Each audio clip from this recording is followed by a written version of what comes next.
welcome back to Shelf Center. This is Bryce. Thank you so much for stopping by. Thanks for liking and subscribing. If this is something you end up enjoying, you never know, it could happen.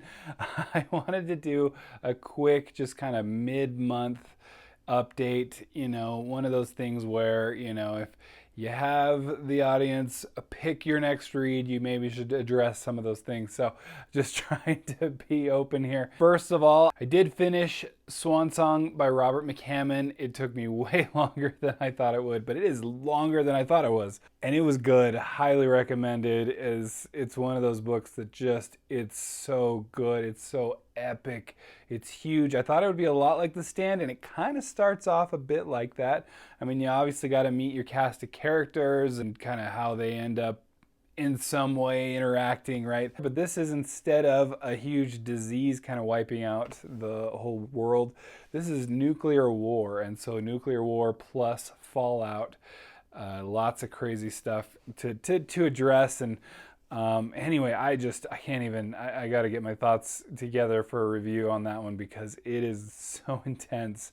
There's so much going on with it. There are so many great characters. This is definitely where I'm like, I don't know, I'll have to think through, but I'm like 8, 9, 10 shelf review, star review, whatever you want to call it. It is super good. Anyway, definitely solidified Robert McCammon for me. I already read the 5. I'm glad I started there so that I could even go up from there in Swan Song. I might have peaked already, I don't know, but I really loved it. I'm excited to read way more McCammon. Definitely a lot of the similarities with King that I definitely kept hearing, and absolutely had it. My next plan was to read The Sandman Act 2. I'm not sure if I'm gonna have time for that because of a couple things that have come up.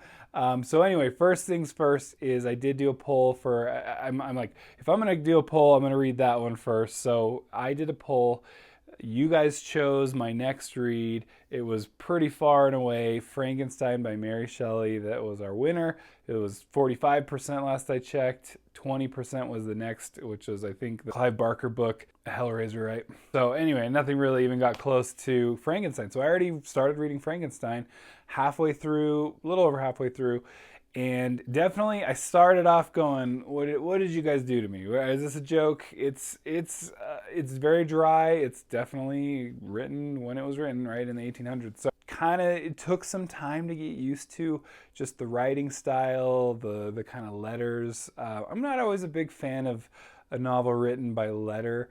But then again, I like the prestige. I like a lot of different books that do that. So what am I saying? I don't love it right off the bat, but it's definitely growing on me and I'm liking it more and more. Anyway, I thought there'd be more focus on like the creation of the monster, and that's like almost like a afterthought, which just anyway surprised me. But my main interaction with Frankenstein is probably Mel Brooks' movie, so that's not really helpful to me. Anyway, and any popular notions of it. But anyway, so it's definitely totally changed my perception of what Frankenstein even is about, and it's definitely much more introspective, which again, I kind of knew. I always love that meme that I'll probably address in my review. But anyway, I thought I'd shoot that up just in case I didn't have time with the rest of this month because of what's going on. And so I don't know, I may or may not get to Sandman Act 2, but I figured I better get to the book that I made everybody vote on and made a big deal about. And then I was like, no, I'm not going to do it. I'm going to mood read this. No, I'm going to get to the books you guys pick for me. I appreciate it. With that being said, I also, it's horror month for me, but I also committed myself to some other things. So I am actually reading The Time of Contempt by Andrzej Sapkowski. It's, the next Witcher book. So the second full Witcher book, technically 4 books, my 4th Witcher book at least that I will have read. And again, that we're discussing with J.R. Carroll and JCM Byrne on J.R. Carroll's channel. So I've got to read that. I committed again. And once I commit to something, I got to stick with it. And the problem is then I commit to too many things and can't stick with all of them. I'm trying here, okay? I want to read all of the books as usual, and I have high expectations for myself that I constantly disappoint, okay? It's what I do as a reader. I can't help myself.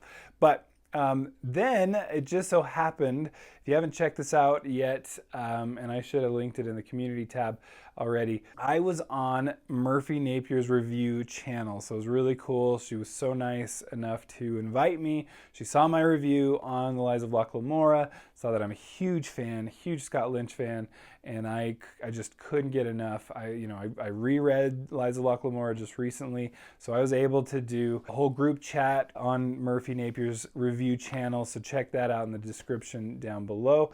But that got me so to the next thing where, well, we're going to read book 2. So Red Seas Under Red Skies apparently is jumping up my list.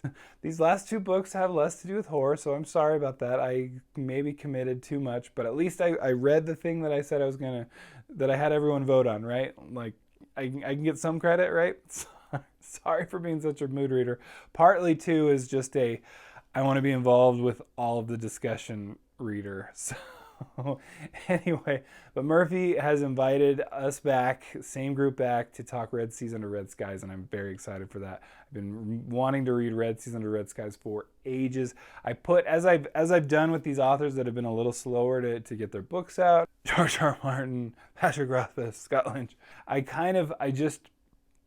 I only have so much time in my schedule to be able to reread books. As much as I love rereading, it is the best thing that I have really recently discovered.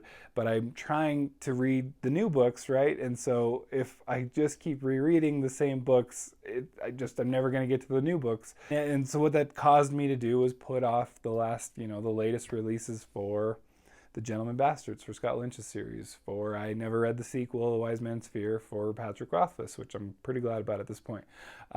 Check my last video. Kind of frustrated with that.